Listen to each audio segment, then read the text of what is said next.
Welcome to part 3 of our teaching series, How to Wage Peace, Overcoming Fear and Understanding Why We Make Enemies. And today, I'm going to invite you to listen in on a conversation I had this week with Dustin Reiki. Dustin is a registered psychologist, and part of his practice includes mediation and conflict resolution, as well as trauma and crisis response. And he's, in addition to that, also part of our Lakeview Church community, which is awesome. I invited Dustin to talk to us a little bit about the art of listening and how listening and peacemaking are linked. I learned so much from this conversation, and I think you will too. Here it is. Dustin. Hi. I'm so glad you're here. Thank you. Thank you. Thank you for joining us. I mean, I'm excited to have this interview, but I got a more like a pre-interview question that I need to ask you before we get rolling. Are you ready for it? Absolutely. How do you feel about this sweater? I love the sweater. It is a gorgeous sweater. It screams 20s to 40s. I concur. Thank you. Yes. Thank you. I take a lot of heat for this sweater amongst the staff and some of our faithful parishioners, but you I like it. are obviously a man of style and great taste. So thank you for saying that. Thank you.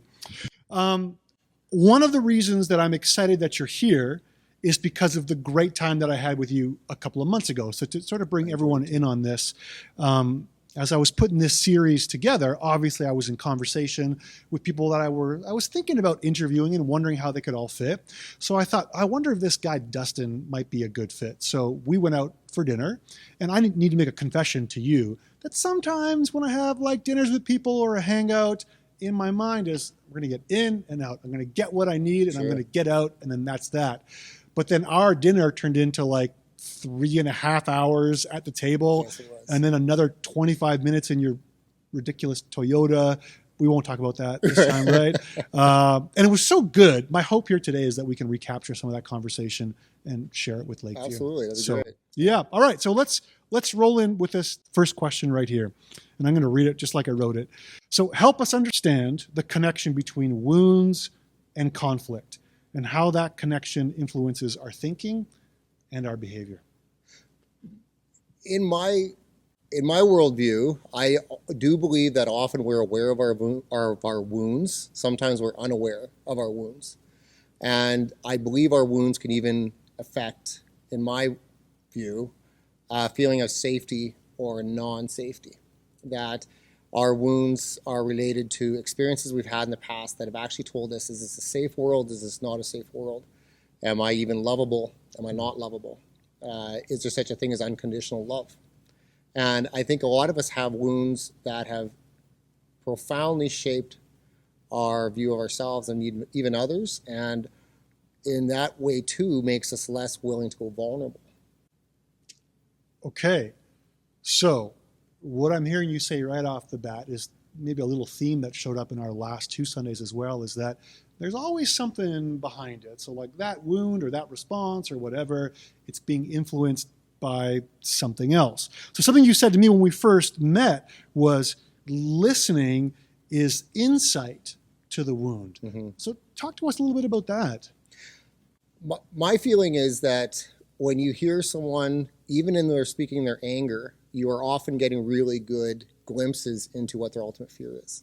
My feeling is that when someone is telling you what they are angry about or even what their concern is, the flip of it is, if we were to say, what is your fear? You could actually pretty easily gain insight into what that fear is. That fear often, in my opinion, is exclusion, or that fear is abandonment. That fear may be, do I even belong? Sometimes, in my opinion, that fear could be, I am not fully sure of even my own identity. And as we come into this conversation, will our identities even align? And will it be accepted? And my personal belief that I subscribe to from other people that I follow is that we do want desperately to belong. We do want desperately to have community. And it is inherently very uneasy when we sense that can be lost. Yeah. So in your practice, or maybe in life is like a better question. So when we see someone reacting, responding, or whatever, we're just getting like the tip of the iceberg, right? There's a whole bunch that we don't see that's influencing that conversation or that outbreak. So how do we process that? Like, how do we actually see people as humans, recognizing that there's more going on than what we see? What would you recommend? Well, it's interesting you say in your practice, and then you said, and in your life. What's interesting is I can usually process this easier in my practice because I'm one step removed from it. In my life, I get scared more easily, and I get worried more easily. In my practice, if I'm being honest, I am dealing with someone else that has come to me, and I'm feeling, okay, we can get there together. Truthfully, when I'm dealing with someone else, they have to be vulnerable. And it's scary for me if I'm going to try to be vulnerable. So it's interesting in my life, that one's tougher, if I'm being honest. In my practice, there is very much a question of what is the wound underlying here? Why is this so important to you? And as we do that continuing why, we can find different things really surprise us of why was this so hurtful to you? Why was this interaction so offensive to you? And sometimes it's very echoing of an earlier wound. Sometimes it is confirming a false perception that's happening because of our, I believe, bias confirmation. Because we look at the world in an unsafe view and say to ourselves, well, there they are leaving me again, or there I am discounted again. And so it's interesting, in my practice, I do find it easier because as I keep asking the why, and let's go down that road, why is that, that we can often get there.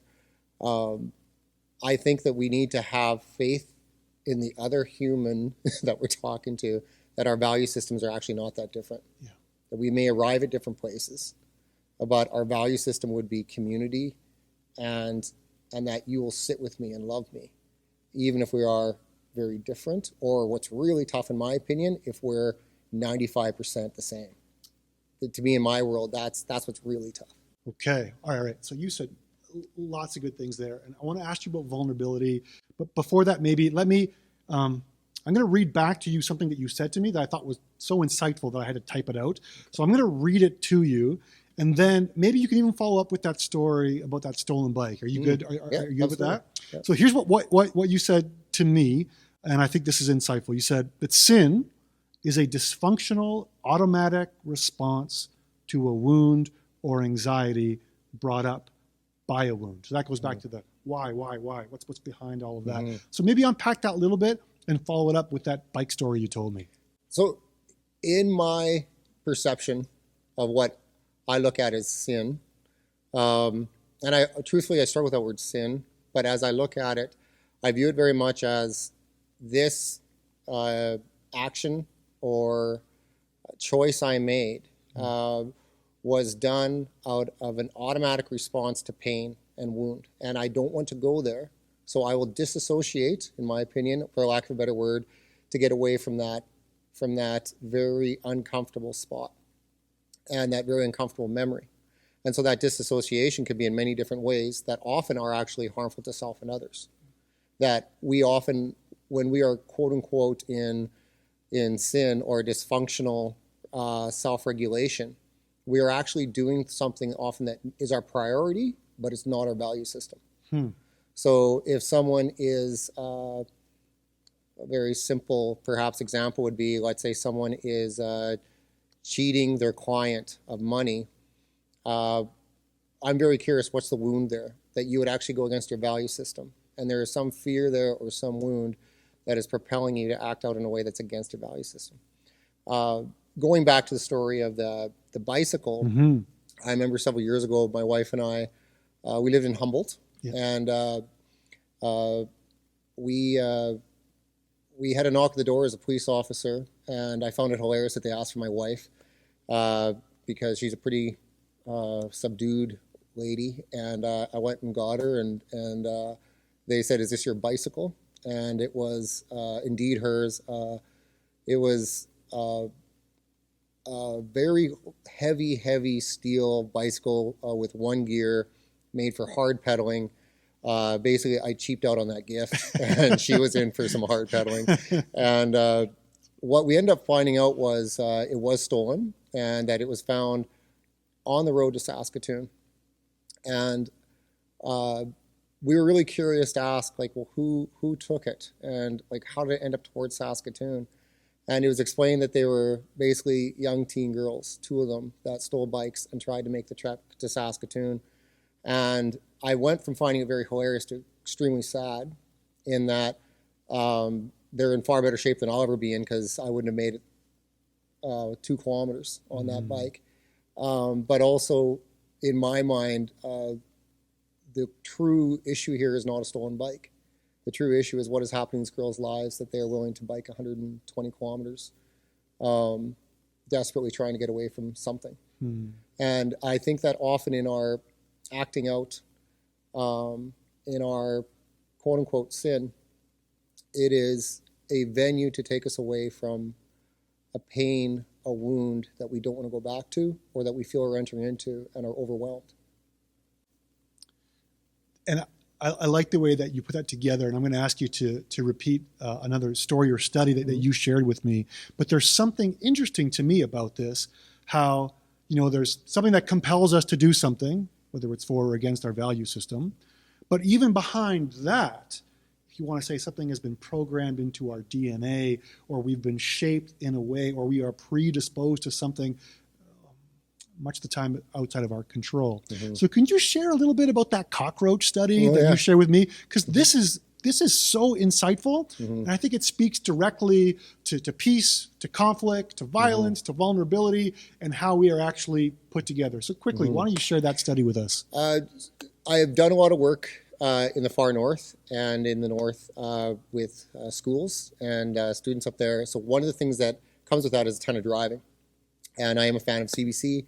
And I do remember hearing, and then later studying up on it, that there was a study done where a neuroscientist took cockroaches, which is a very basic life form, and did an interesting study where they put an electrode on the, I believe, one of the rear right legs, and then put the cockroaches on paper, and on specific spots of the paper, vinegar was released on the paper. And what they did, sad as it is, they would electrocute the cockroach on the vinegar-soaked part of the paper. So they would just get zapped every time they stepped on this drop of vinegar. Okay? Exactly, just on the vinegar. And of course, no surprise, this became an automatic response that you take away the electrodes, put the cockroaches on, the seizuring of that rear leg would occur. And that was, established, psychology that we've known for some time. What's really interesting and somewhat haunting is the specimens that the cockroaches' grandchildren were studied. So the offspring were a group that were not at all involved in the study.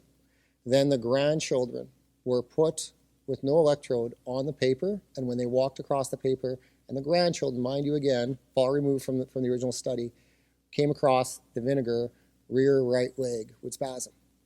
And so the reason why I think we find this fascinating is there is truth to, at a cellular level, I do believe, intergenerational trauma and intergenerational wounds.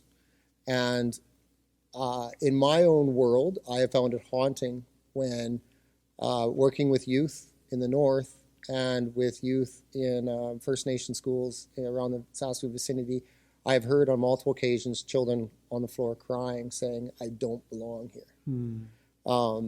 I do understand, I'm going to correct that. I can begin to try to understand the trauma that parents and grandparents walking into schools to see their children must feel, and even children that sadly not far removed at all from the residential school tragedies that we did here in Canada, that it's still following up with behavior issues and behavior issues coming out of, I believe, sheer anxiety in the classroom.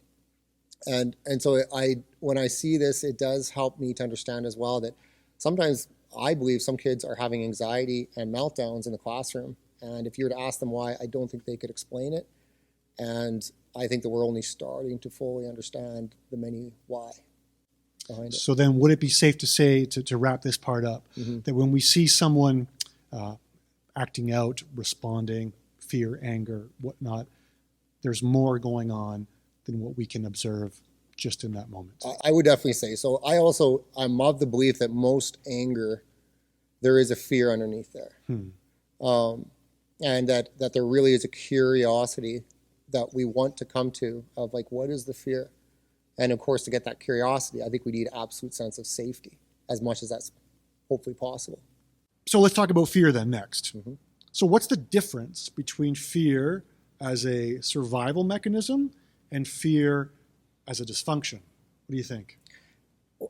It's interesting that I do believe that fear has actually served us well in the past. And there are moments, I think, today where fear can still serve us. An example I often give in my therapy is if I were to steal your purse and start going through it, there should be a sense of fear or anger triggered in that this is a boundary crossing.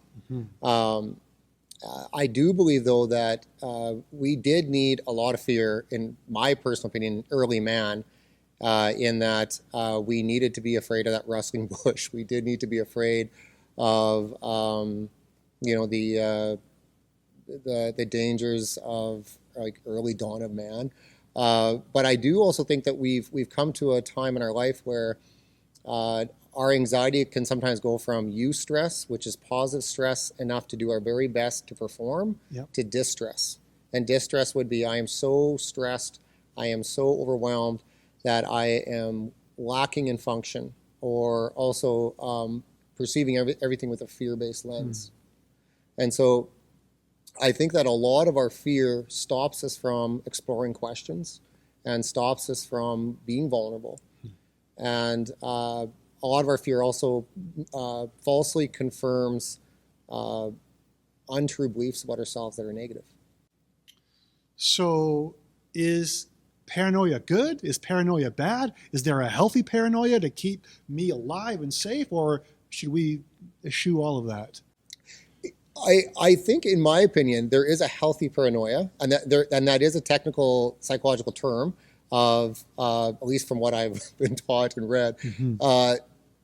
Paranoia is, in my mind, I do not associate that with healthy. It's paranoia, in my mind, is looking for a negative outcome at every turn, if you will, catastrophizing, that we will expect and look for the worst in anything. But healthy paranoia is interesting in that we have sometimes encountered logical, true reasons to be afraid. So, for example, if you are very sadly a First Nations person in 1990s being driven far out of Saskatoon in the freezing cold, a healthy paranoia would be, I am scared. I am scared being picked up by the police. And a healthy paranoia would again be if a black person in the southern states, African American, is being pulled over, a certain sense of how bad could this get. Right. And so it's interesting where there are some moments of this is a legitimate healthy paranoia. I remember one time teaching grade 3 and back when I was a school teacher, and asking a student to come outside with me and talk with me in the hallway so that I would not embarrass her in front of her peers. And she very thoroughly told me off. And I was so confused, like, I'm just trying to help you here. And my principal enlightened me in my first year of teaching, saying, think this one through. Should she want to go outside in the hallway to a private place with a man? And it was a very good example, I think, of healthy paranoia. So for us then, for people like you and me, and for those who are watching, when I recognize that fear in me, sometimes that fear quickly turns to anger. Right. So that anger might be a defense mechanism. I'm not sure, but maybe you can talk to that a little bit. That, like, why is my first reaction to fear angry, like get at you? And what does that say about what I'm afraid of? Well, it's interesting too, where a a lot of us have been studied to have different types of immediate reactions. Some of us do go straight to fight. Some of us really do go straight to flight. Some of us go straight to freeze. And there's been studies that have actually shown some people, and I do believe that there is intergenerational cueing that's happening, where some people truly go straight to fight. And so I do think there are some cases where a healthy paranoia could come on of, I do not feel at all safe. But I also believe that there are many times where we can pause. And my hope is that we could, and again, this may be a very naive statement, but my hope is that we could get a little vulnerable and say, here is my fear. One of my personal heroes is Fred Rogers. Okay, why? Mr. Rogers' neighborhood. One of the things he said that I absolutely love is, if it's mentionable, it's manageable. And I love that element of being able to say out loud, I am afraid. And here is what I'm afraid of. I think we need that for self-awareness, but also I think we need to be vulnerable enough to say that out loud to the person we're having the conflict with, if that's possible. And I think it is. I think that if we went vulnerable, the other person, I think out of sheer humanity, would listen. That's my hope. So when we think about that in the context of waging peace, how do I know how to read somebody else's feelings? You said something to me when we were out that night, like if somebody flips you the bird or swears at you, it's like this. It's like a dog barking. It's telling you I'm afraid, so stay away. So help us. Maybe there's some tips or like Pro Tools or something like that. So when I'm seeing something, when I feel threatened, when somebody is spouting off, how do I read that situation well, and then how do we respond? For me, one of the things I'm trying to do in my life, which I've failed at, is co-regulation, and stopping at co-regulation saying, ha. So again, if it's mentionable, it's manageable. When someone flips me off the bird, my immediate response in my gut is, I will flip you off the bird. And now we are sparring. And co-regulation in that case is not healthy. That we need to stop and pause and say, okay, he flipped me the bird. And so defining what is presently happening is a big piece. Defining at present, this is what's happened. The irony is, again, someone swears at you, someone gives you the finger, essentially what has happened. And I'm a big fan of Dr. Ross Greene that talks about swearing being a verbal bark. That essentially, okay, you're angry, you swore at me, that means you're mad. And I like the term bark too, because often when dogs bark at you, they're actually scared. In some cases, they're actually saying, don't go away, come back. Which again, I think is not too dissimilar from a lot of human interactions. So what I find interesting again is to just stop and look at, you are giving me the finger, and to try to stop and ask, why is that? And what I suspect again under there is a wound. Okay. So then, for me, in my response, I feel like one of the things that I need to look at, if you're freaking out, if you're barking, you're flipping me the bird, so now how am I going to respond? And what are the motivations behind my response? And maybe you can share a bit about that. You talked to me about that app that you were like thinking about using, Noom. So maybe tell a bit about that story and then how that applies to our own motivations in dealing with trouble. Absolutely. So, going to the Noom example, a few months ago, I downloaded Noom feeling very discouraged. What's Noom? Noom, sorry, is I feel like I should be paid for this plug. It is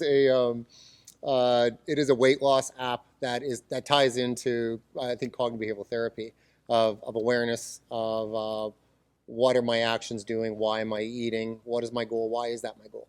So in that same venue, they ask you questions of, what are your reasons? And it was interesting where I felt embarrassed as I ticked off the reasons of why I want to use this app. And it was on paper, I guess, a vain response, which is like, I don't really like the way my body looks right now. I'd like to change that. And it was interesting where it's followed with why. And it went down to really big existential who am I questions of I would like to restore balance in my life. I do not like that 3 hours in the gym a week is no longer enough. I would like to feel better self-esteem about just my appearance, but also just me. And so with the why, it was interesting where this went from I'd like to lose weight to what is really going on in my life, and how very much this actually connects to so many of my insecurities. And so going back to the guy that gives you the finger, there's an element of if you want to go vulnerable, you could say to the person, I've clearly frustrated you. And if you could be that vulnerable to say, I clearly frustrated you. And maybe you specifically didn't, but the actions did. And so being able to just even say that and then get into, so walk me through what happened. And in that same way, the why will often come down to, here's our wound, in my opinion. And would it be safe to say that if somebody's having like a meltdown or an episode, what that also is doing in my response is exposing some of my own stuff? Oh, absolutely. And my response comes out of my own wounds, brokenness, etc. Absolutely. It's in some cases it's not uncommon to hear with very sad that, like, when you look at intimate partner violence, one of the times that people are most at risk of being in real danger is when they're leaving. And when you look at what's happening there, is they are the person that is being violent, and it is wrong, but that person is terrified of, it's an abandonment wound often. And it's in that same way too, interesting to look at the why. So why have you done this? And again, it's not saying this is right. There's the wound. Okay. So with all of that in mind, and as we sort of wrap things up here, last question. So I'm convinced that listening is an art. In fact, it might even be a lost art. And you listen for a living. So maybe you can share with us some pro tips as it results to conflict and wounds and fear. Help us out. In listening, I do believe, again, that we do hear often little hints, little keywords that we could pick up. And even if we just repeated that keyword, you would end up hearing way more being told. That you could even listen for inflection in voice. And I'm amazed at what even saying back the last three words, but more importantly, the keywords, like, will bring about. I think that as we listen and hear different emotions that are happening, and even if in my own practice, if I can't put together where is this happening, something that I was taught was to ask, tell me about another time in your life you felt this. And you'll often end up hearing, again, the wound. You'll hear, and you'll even see the individual you're talking with discover or rediscover that wound. And so when we also look at the listening piece, if we can take away from the listening piece any sense of, in that moment of listening, outcome, consequence, and most of all, punishment. If we can take that away, that there's an openness and a vulnerability to share, I think that we would actually hear enough information that punishment is the last thing that we want to do, that we want to just understand. Tell us a story about that. Sure. So there was a time when I was a kid that we had a next door neighbor, and he was about my age. He was one of my best buddies, and I was honestly, maybe 7 or 8 at the most. And he was next door to us. And I remember one day standing outside of the house and seeing my dad stand with crossed arms staring at the car that he had bought, I think, not too long ago. Little red Escort. So sounds classy. Oh, it was very classy. Yeah. And it was interesting to see that the lights were smashed on it, and in particular were the rear lights smashed on it. And I remember looking at it and immediately saying to my dad, "I didn't do it. I didn't do it. I didn't do it." And I very deeply respect my dad. I've learned so much from him, and he seemed to be calm. So I knew I was off the hook because I didn't do it. And then I saw my buddy being dragged across our adjoining lawns by his very angry mom. And I immediately put together what was happening and kind of just stood back a bit, but close enough to hear what's going down. because I was very curious. And it was interesting to hear the mother kind of yell at him, like, tell him, tell him. And I saw my friend, this little 6 or 8 year old boy, lean in and whisper to my dad and making kind of a striking motion. And my dad went down to his level, listened with his eyes fully on the child, and kissed him on the cheek and said, "I know you miss your father. It's not fair your father was taken." And it is essentially saying something to the effect of, it is sad when we lose a loved one. And if I remember correctly, mom was starting to cry, and my father, I think, essentially said, we are good. It is well. And the mom took the boy back to their home, walking much calmer back. My immediate response was, why didn't we punish him? We got him. We got the evidence. Yep. We've got the confession. Sweet. What kind of punishment do we roll out here, Dad? Yeah.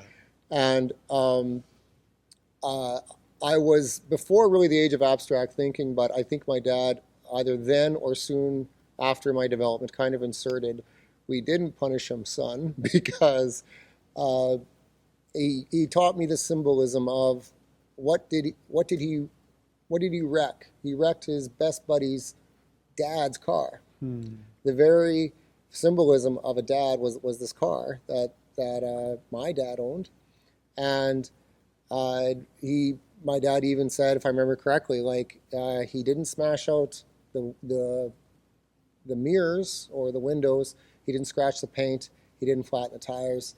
It was only lights he smashed out. And my dad patiently explained to me, the light of his life has been smashed out of existence for him. And he is expressing this. And if I remember correctly, even what was really more smashed out was the rear taillights, which I believe was even symbolism of, you don't want to see those taillights disappear into the distance with this forever goodbye. And as I heard this and understood this, suddenly it made sense to me of, okay, we don't have to punish him. Yeah. And it was very helpful for me to see that, because in my own work, when I hear the wounds behind our sin, if you'll use that word, or acting out behavior, it is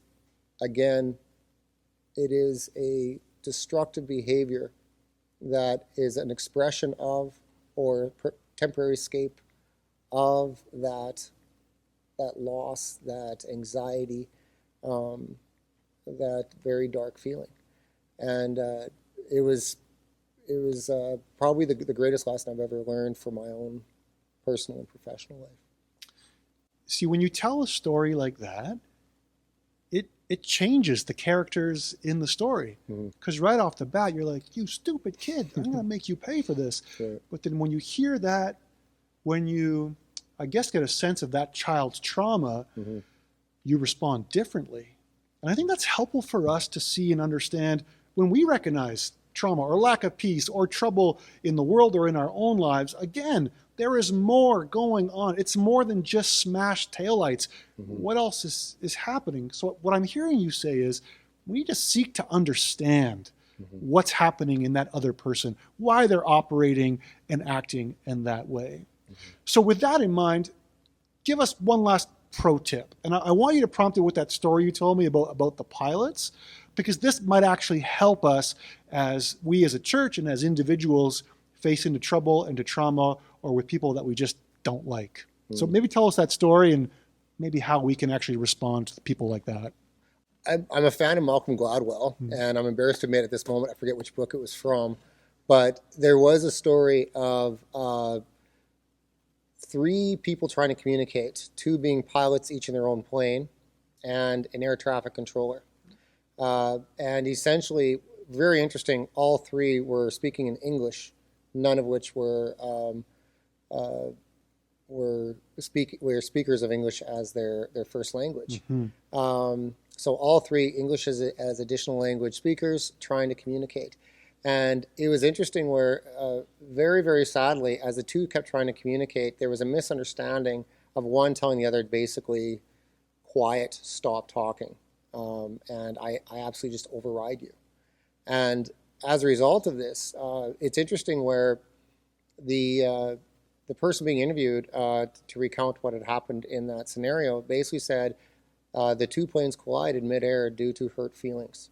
That someone essentially felt hard shut down and said, fine, I guess I don't say anything. And sad again that the two ended up colliding midair. And it does speak again to that element of the incredible cost of truly shutting down community or communication. So what I'm hearing you say is that with that lack of communication, a lack of understanding of what's happening in that person's life, a lack of charity or mercy or grace for whatever trauma they've experienced, if we take all of that out of the equation, then it's very easy to fight fire with fire. But when we include those pieces, and perhaps see that other person is fully human, just like I am, it changes the game. It changes how we see each other. Maybe best of all, it changes how we respond to one another. And with that too, I think that would be, at some level, like when I try to talk with people that I'm having a conflict with, or I see people talking, there is an element of like, give me the burden of knowledge. Give me that burden of knowledge of, you are obviously triggered. What is triggering you? And if I have that burden of knowledge, I am more likely to continue seeking community with you, because this is not an absurd jerk move.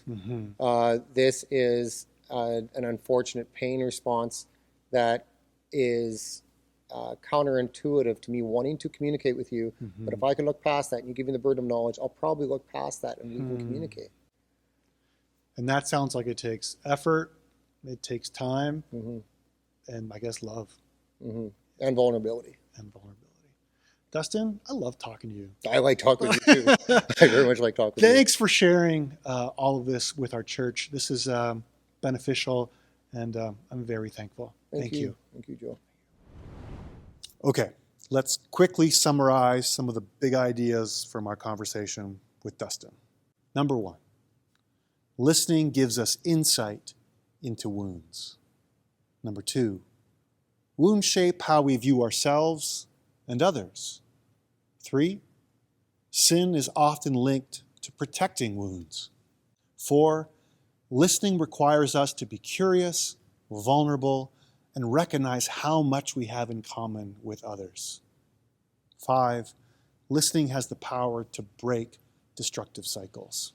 Okay, Allison, help us put what we've just learned into practice. Your practice for this week is to listen. Listening is an essential tool in our work of peace building because it helps us to understand ourselves and others, and it interrupts the preferences and biases that keep us participating in cycles of harm. Listening makes room for new possibilities and outcomes. Listening is a practical way that we love one another. David Augsburger says this: being heard is so close to being loved that for the average person, they are almost indistinguishable. So, the most obvious place to begin listening is to listen to others. James 1:12 says this: understand this, my dear brothers and sisters. You must all be quick to listen, slow to speak, and slow to get angry. It seems pretty clear from James that listening to another person is a way to break a cycle of harm. If you are quick to listen, you will be slow to speak because you can't really use your ears and your mouth at the same time. And if you're quick to listen and slow to speak, you'll also be slow to get angry. And James goes on to say that listening is the first step to sowing the seeds that help us live well, to live obediently, and to keep us from wreaking havoc with our words. Now, we've invited you to listen in past practices, but I want to double down with the practice this week and invite you to pay special attention to someone in your life with whom you are experiencing conflict, and test this premise that we read in James, that listening might help bring a new dynamic to the relationship. So, a reminder that real listening requires all of your attention. If you're distracted, you're not listening.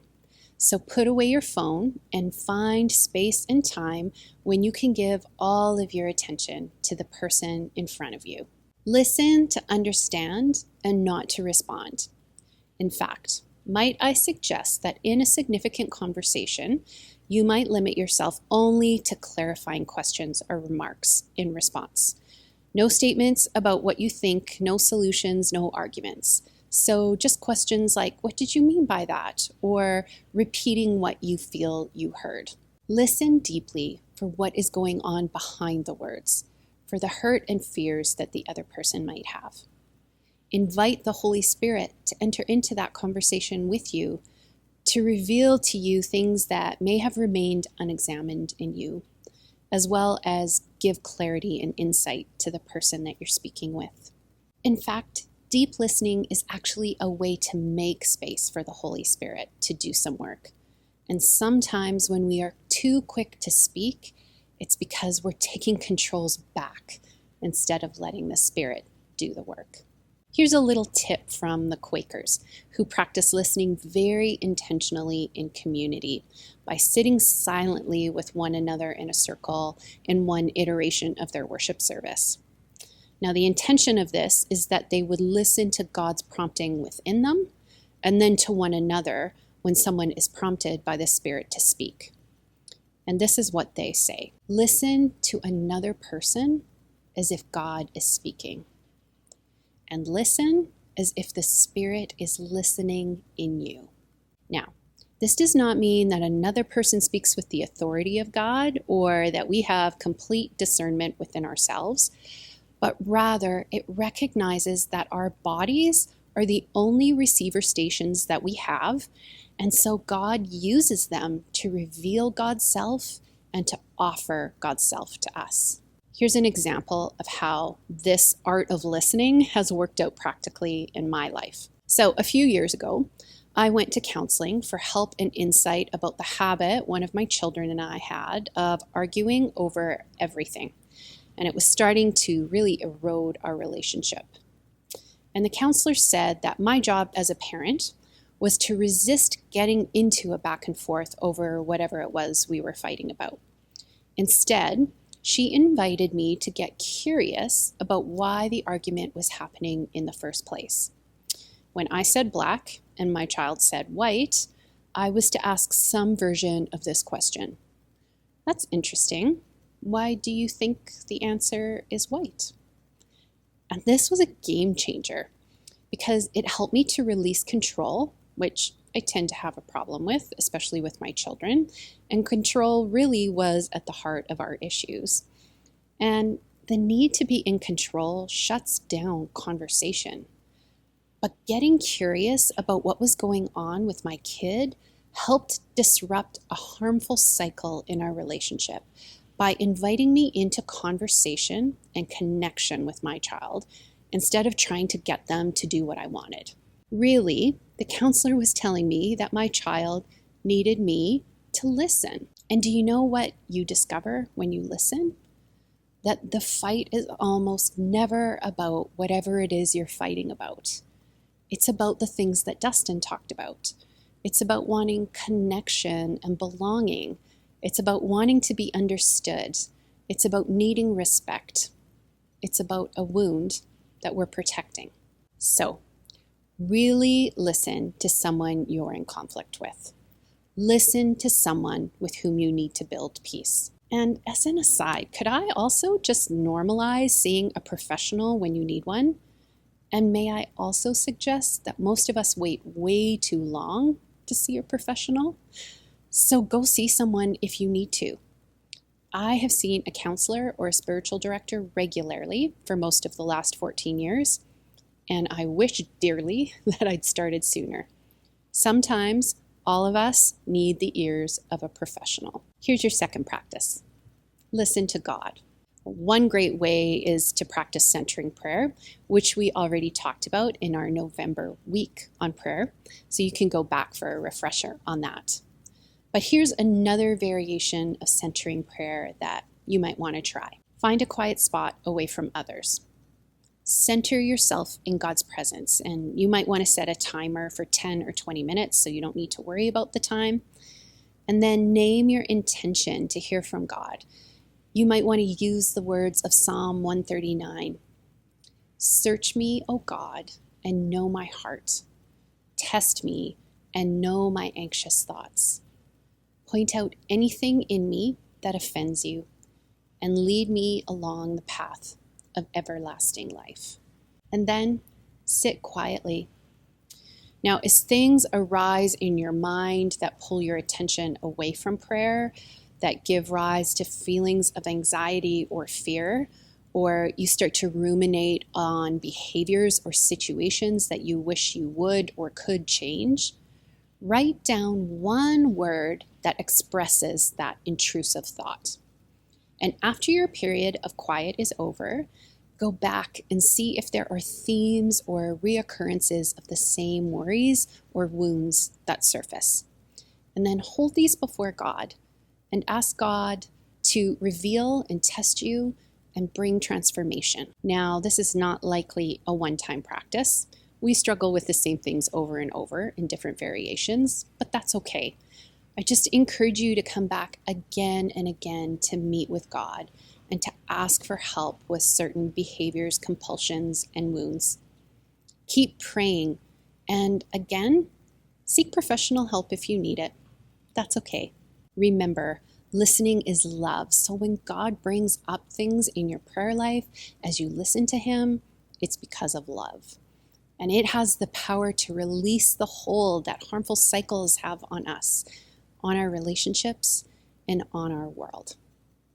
So this week, be a peace builder by practicing listening to one another and to God.